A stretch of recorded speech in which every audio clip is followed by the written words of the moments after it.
Hello guys, we will discuss time complexity of selection sort in this video. So this is our pseudocode for selection sort, and we will assume that each line of the pseudocode takes constant amount of time to get executed. So let's say the first line takes C1 amount of time to get executed. Second line takes C2 amount of time to get executed. And this whole for loop takes C3 amount of time to get executed. And if we compute how many number of times each line is being executed and multiply with the cost of each line, we will get the total time.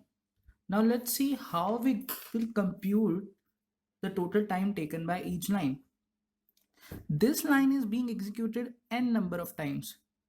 Why n number of times, not n minus 1 number of times? Because whenever we have a for loop or a while loop, this line gets executed one more time than the loop body, because we have to go till the length of the array, then only we will get to know that this condition is not being met and we have to get out of this for loop. So this condition would be executed, this line would be executed n number of times, and this line will be executed n minus 1 number of times. Now let's see how many number of times this for loop would be executed. So when I is 1, this loop will run from 2 to the length of the array. So this would be executed n number of times when I is 1, right? When I is 2, it will run from 3 to the length of the array. So it would be executed n minus 1 number of times. Similarly, when I is 4, it would be executed n minus 2 number of times. So when I would be n minus 1, it would be executed 1 number of time. So if we will sum this all up, we will get this as the total time of this for loop.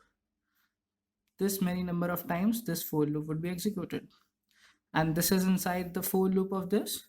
So this would be executed n minus 1 number of times. Similarly, this would be executed n minus 1 number of times.